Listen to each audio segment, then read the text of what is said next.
All right, Fox Business Alerts all over the place this hour. Welcome back to Washington, everybody. Netflix is almost getting lost in the shuffle. There's been so much going on, but it shouldn't be. The stock is up nearly 13% after reporting much better than expected numbers after the bell. Talking about that and a whole lot more, we're joined now by Jack Otter from Barron's. He hosts the Barron's Roundtable on this very network Friday nights. And our friend Gary Kaltbaum from Kaltbaum Capital Management, kind enough to join us as well. Thank you, gentlemen, for being so patient. We sat through the president's farewell remarks. The president-elect has now landed in Washington.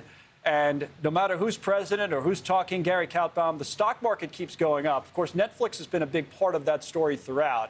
That was a huge number after the bell. They thought they'd add maybe 6.5 million subscribers. Instead, it was like 8.5 million. You can't stop Netflix, Gary. What do you make of it? Yeah, Netflix is about how many subscribers going forward, and the number was a big beat, and markets love big beats. And they said something else that's of important, that is they don't have to raise debt anymore going forward, and they may even look to buy back stock, which would be a first. So I think that's juicing it also. But the earnings number that they are forecasting for next quarter is just way ahead of estimates, and they're going to do it without even having The Office on, which I've watched 3,000 times. So great job by them. Stock's up like 50 or 60 bucks. It's back near the old highs, all-time highs of this year, and I suspect if the market stays in gear, it's going to go even further than that. You're right back around $565. Jack, feel free to weigh in on Netflix, but I also want to transition to the transition, and that, of course, is why we're here in Washington, from the point of view of investors, what they'll be dealing with. Whatever you think of President Trump, the stock market did very well while he was in office. We all know that, depending on your measure. While he was in office, it was up 65, 70%. I think election day to election day was 57% in the S&P. So now investors will be dealing with a new administration as of tomorrow. So talk a little bit about that transition and what we might see in the market, as well as what we saw tonight from Netflix.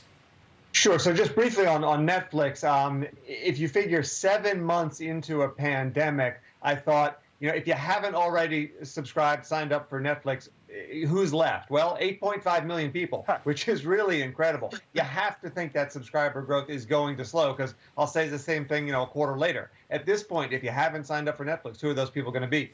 But as Gary said, if they don't have to borrow anymore to keep things going, that's a really good sign. And they also said another magic word, Gary, that investors love these days, and that's buybacks. They're considering buybacks again, something they haven't done since 2011.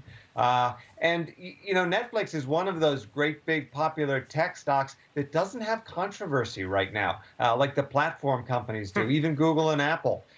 People are debating what their role in civil society ought to be. That's not the case with Netflix. It's entertainment. Everybody loves it.